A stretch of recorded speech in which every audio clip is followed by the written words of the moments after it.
kids come. Oops. So I invite you to close your eyes and welcome yourself to your inner home. And we can condition an attitude of rejoicing. Yay, this is a gift for ourselves. Like I'm very happy to close my eyes and say, hello, inner space, me. I've neglected you for a while. And you can soften your heart and open your arms and open your heart to yourself, to your mind, no matter how it is, whether it's made mistakes or been silly or did things it shouldn't have. This is an opportunity for absolutely no judgment. No judgment, nothing to strive for, nothing to achieve, nothing to figure out. No meditation to do, quote unquote. This is a stopping and giving up of everything. No preference. My meditation teacher once said, he doesn't really know much about Zen Buddhism, but he heard this saying, I don't know if he recounts some sort of Zen patriarch, but the path is easy for one without preference. And in the past, sometimes he used this attitude of having no preference and not judging oneself. And this is something on the way here that I thought to bring up. Because my mind, and surely perhaps if my mind does this, then it's been conditioned by culture, and others' mind would do this too, would allow a lot of judgment. I know that I allow a lot of judgment on my kids, on myself. And here we have to put all that down. We don't allow judgment in this practice of meditation. This is a freeing oneself of judgment. So it's really all the armors, all the like tools that you've had in your life, things you've worked out. It's throwing all that away and you're left with nothing.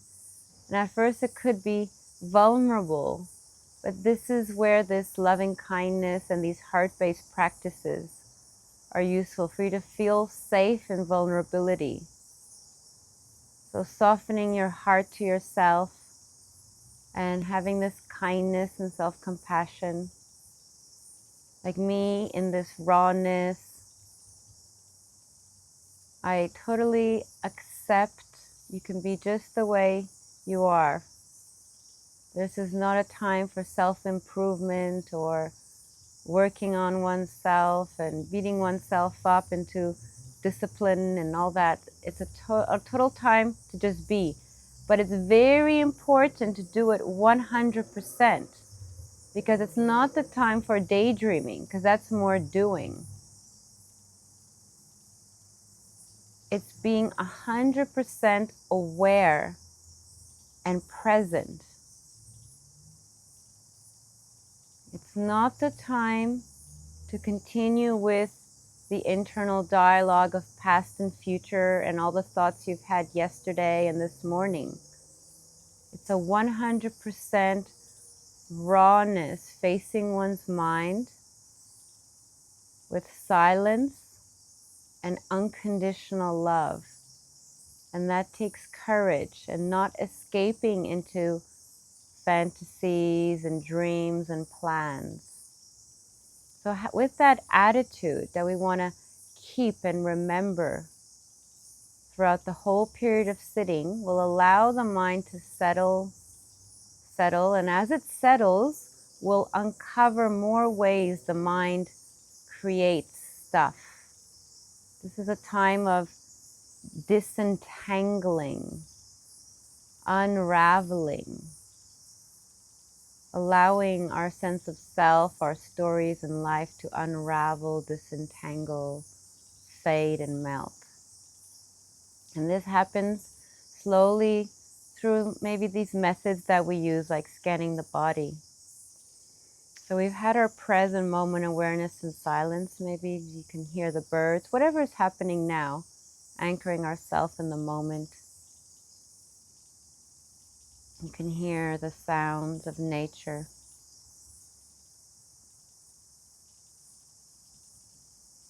And in the rawness, without commentary,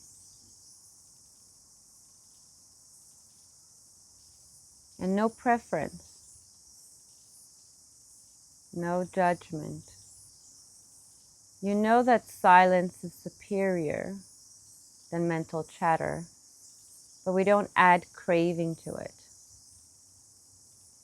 It's just a recognition and appreciation of relief and freedom.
You could notice any sensations in your toes, having an interest and curiosity. What's happening in your toes?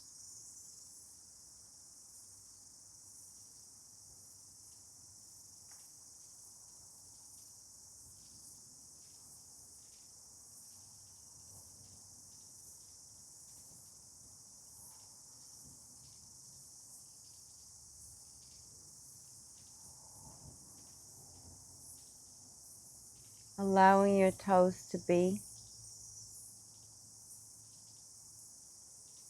and valuing also this practice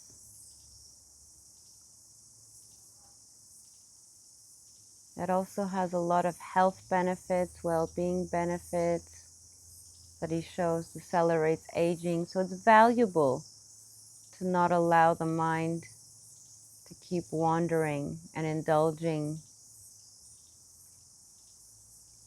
in like la la land or fantasies and thoughts, daydreaming. And being aware of the ball of the foot, you could be interested and notice the sensations, the ball of the foot and your socks or the sandals.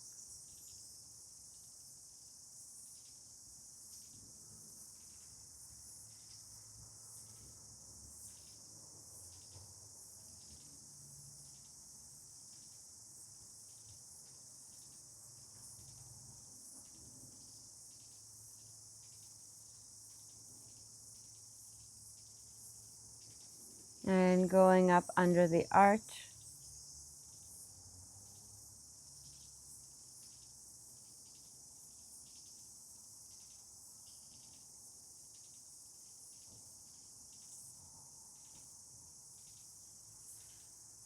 And being aware of the heels.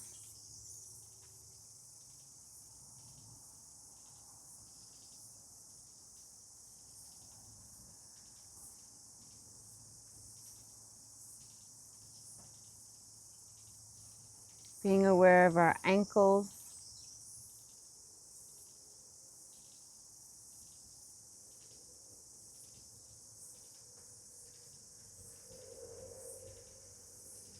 And going up the calves.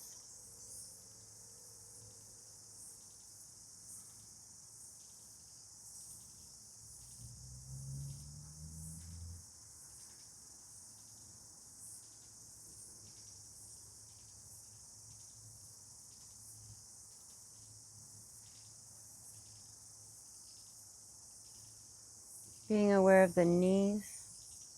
And throughout this whole process, noticing the qualities and aspects of stability, more stability in the mind, calmness, and not only does this feel good, it gives a sense of relief, but this is better, it's more powerful, clear than having a messy mind.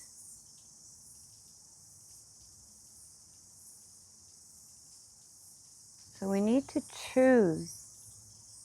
And there is a preference that we prefer and choose to enjoy stability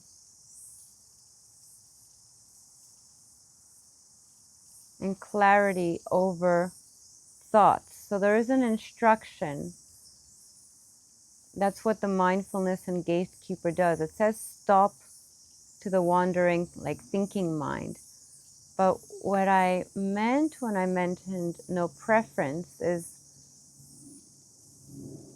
not allowing the inner critic to get woken up and start giving its 2 cents.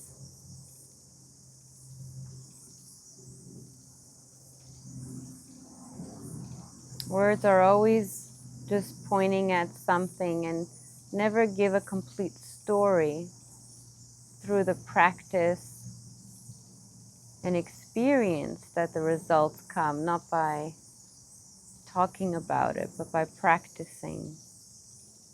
We just use these pointers, whatever works and helps us towards this direction of inner ease, contentment, well-being, inner freedom, into this mind state that you feel intuitively is healthy mentally for our body. When our mind is more calm, also the body allows healing to take place. Being aware of our knees and going up to our thighs.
And going up, you can feel the bum in contact with the seat.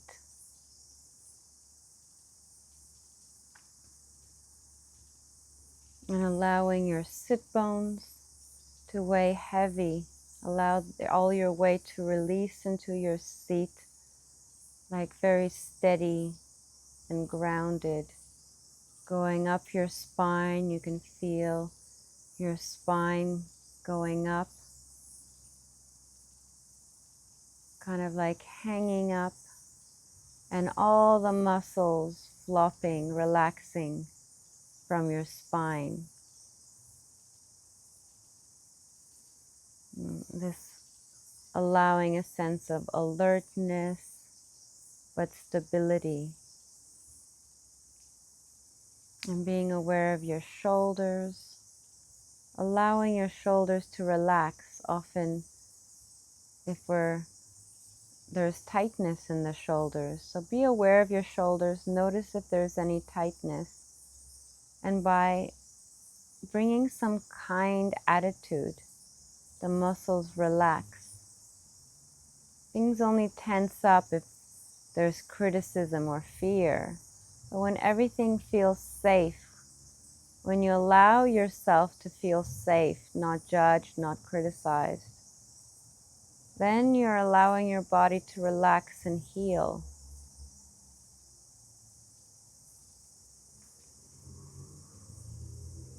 Perhaps a lot of illnesses also come from this putting ourselves under constant stress. So bringing some unconditional love, allowing our body and mind to feel relaxed, at ease, and safe, may perhaps stop some stress that's going on. We could notice and allow ourselves to undo. Soften any criticism. So allowing your shoulders to relax, going through our arms, being aware of our elbows.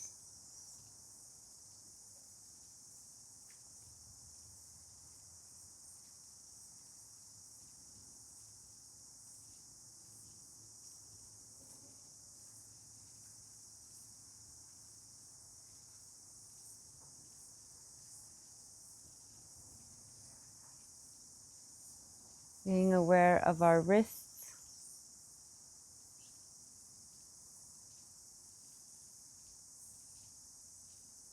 And being aware of any sensations around our fingers. Going through each finger, noticing any sensations and allowing it to relax.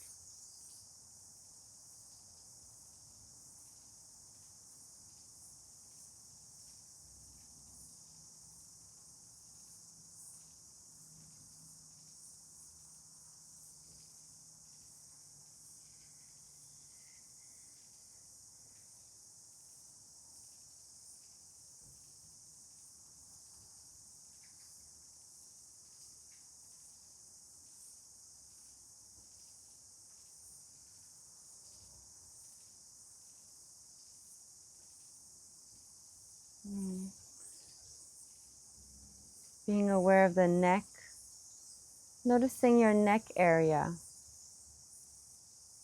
allowing it to relax.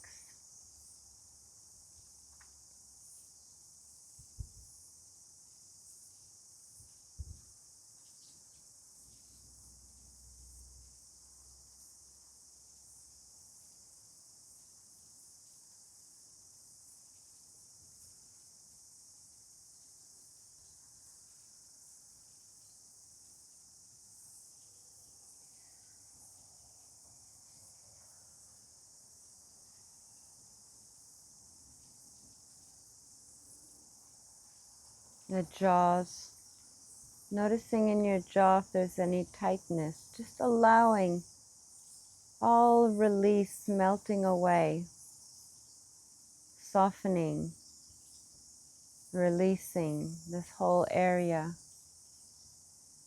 the cheeks, around the eyes, forehead, being aware of all the muscles in the face. How does it feel when you're allowing all that to soften and relax? Enjoy and appreciate that sense of openness, spaciousness, release, relief.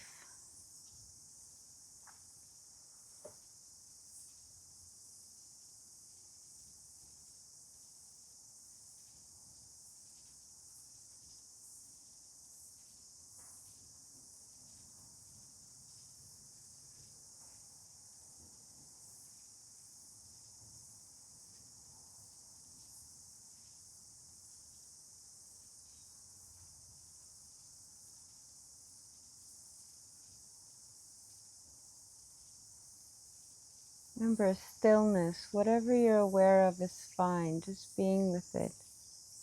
Even relief itself.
You may notice your breathing.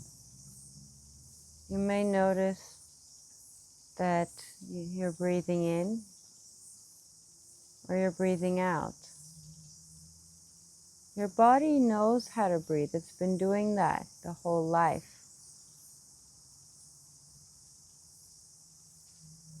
What happens if you just are aware of that, knowing you're breathing in, knowing you're breathing out? It only becomes uncomfortable when the sense of self tries to control and interrupt it. Like, that's a discomfort. So if we just keep at it, relax, allow it to be, it soon, but without judging time, it starts feeling more comfortable. So to give the sense of self perhaps something to do rather than controlling the breathing, you can say a word with the breathing, such as breathing in peace, breathing out, relax. Breathing in peace, breathing out, relax. Or counting to 10, such as breathing in 1, breathing out 1, breathing in 2, breathing out 2, all the way to 10, then back to 1. But you're aware of the knowing that you're breathing in, knowing you're breathing out. The word is an anchor to replace any control or thinking. It's giving the sense of self a lollipop.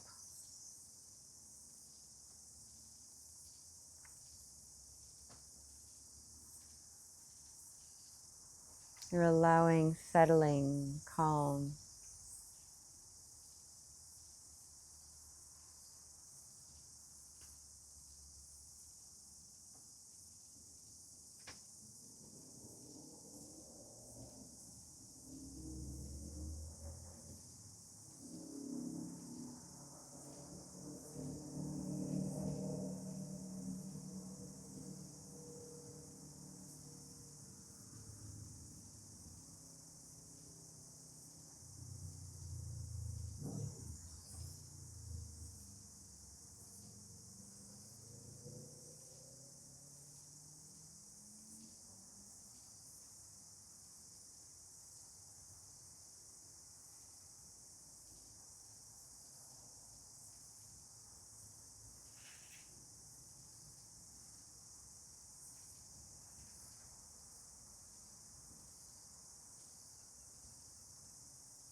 Remember to prioritize silence and not picking up thinking. The only reason the mind wanders really is that it feeds the sense of self. We're used to it, and there is a delight in it, but it's endless and it doesn't get us to that inner freedom, health benefits, mental benefits. So it takes courage to go into the unknown. And one way is to notice, how does it feel like when I'm thinking? Rather than getting caught up in the thoughts, just be aware of thinking itself, how it feels in your body and mind, how it's kind of a constricted mental space and bodily space. It's tight. It doesn't give that sense of release, contentment when we let go, when the mind just doesn't bother with thinking and settles in inner silence. And that inner silence then opens up and unveils these deeper, more subtle, beautiful layers of the mind. We're missing out by keeping ourselves constricted in what we know, the mental chatter.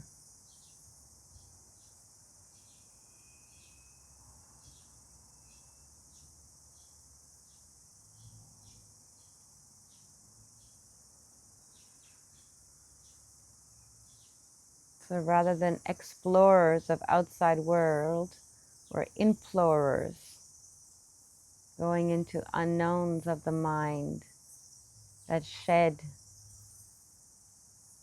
layers of selfing. But at the same time, we're shedding suffering, unnecessary tensions, unnecessary burdens. Just letting go of burdens. Once we realize that what we're holding on to is a burden, the mind lets go. It's just allowing us to see it as that. So it's allowing the mind to grow up, like the little kid holding on. No, don't take away my popsicle. Once you see it's just chemicals, sugar, not healthy, then the mind throws it away. So it's allowing the mind to see it from a different perspective.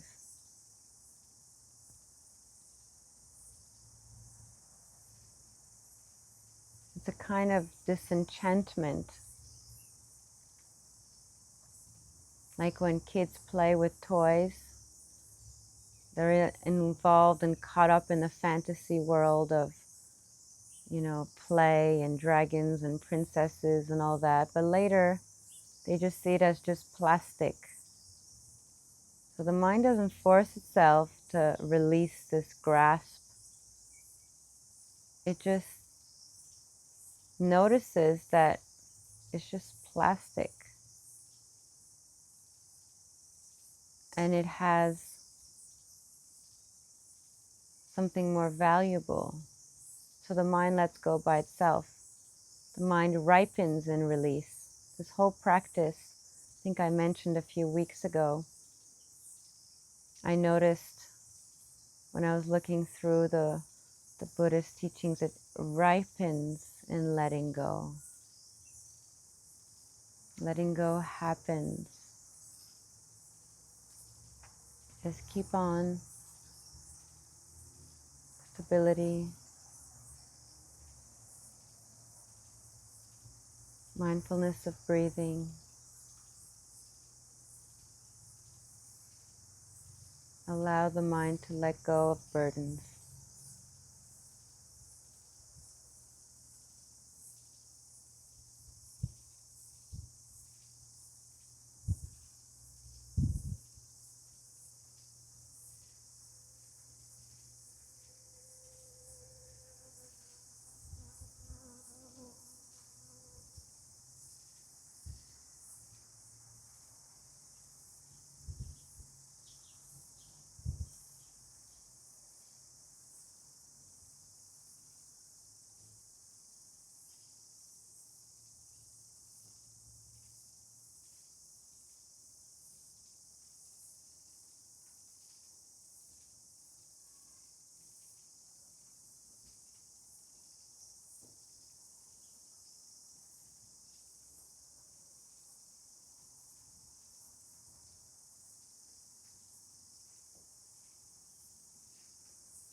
It's normal that awareness of breathing, what you're aware of, changes all by itself, becoming more subtle.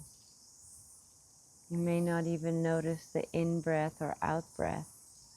It's okay, however it's being presented to you, you're just quietly aware of that. It's the layers of petals, like of a lotus in the sun that are opening, the petals are opening, and they show more subtle layers of petals. Just how the mind opens up, it reveals more subtle layers of the mind. This naturally is more pleasant. It's just the nature of it. It's more lovely, delicate, content. This is just how the mind feels like when we allow activities to subside. We allow things to settle. We allow stillness fading away through this passion of activities.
Coming close to the end of the sit.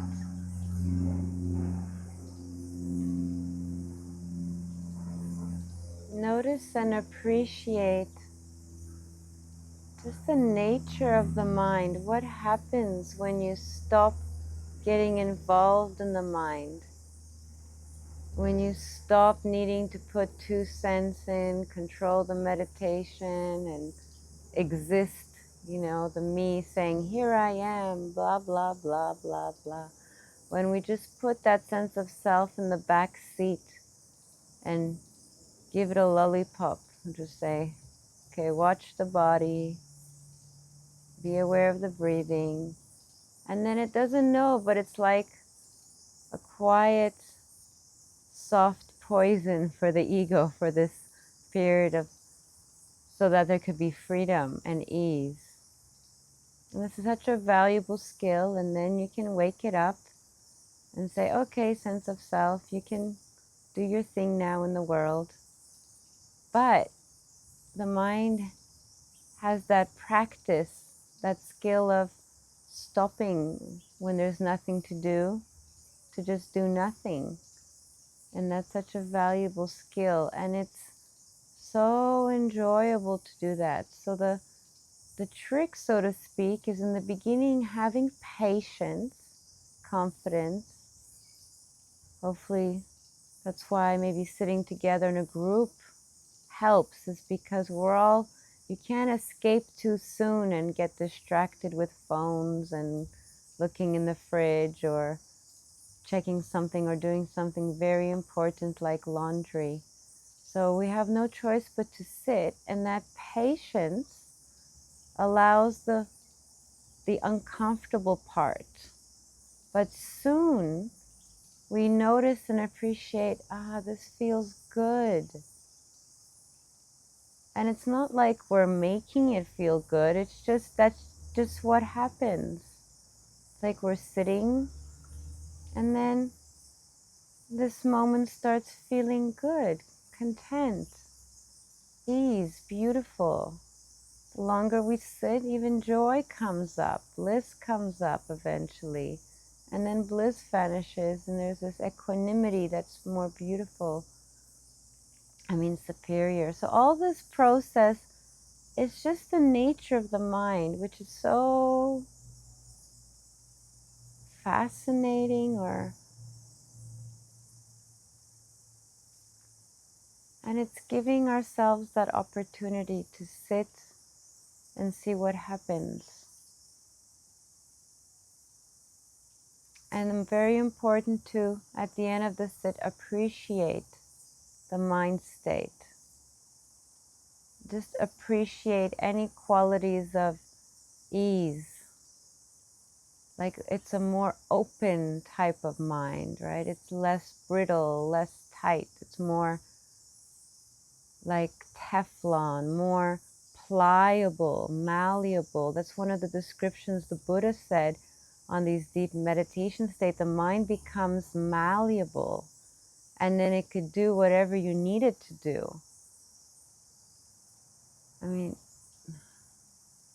So many benefits for workplace or life, but we feel these benefits. So it's helpful at the end to allow mindfulness to notice these benefits, because then it gives us more courage, more motivation to kind of bear through the initial discomforts. And everyone, I mentioned the meditation teacher I like, Ajahn Brahm, when he sits down after long, busy days of teaching or flying, his mind is the same as our mind. It's the same mind, but he just practiced so the mindfulness doesn't get stuck in the thoughts. It just practiced more, so it just stops. But the nature of the mind for everyone is the same. The human mind is the human mind. So appreciate, notice the qualities of ease, stability, softness, malleability. Become like a rock become a better person for others. We meditate not only for ourselves, but how we change and how that helps others. We become a person with less spikes, less brittle, more soft and open, hopefully more pleasant to be around for our family, friends, whoever we come across. So just the light, savor the last remnants of this delicious inner home you've allowed to unwrap. And at the end, you can open your eyes when you're ready.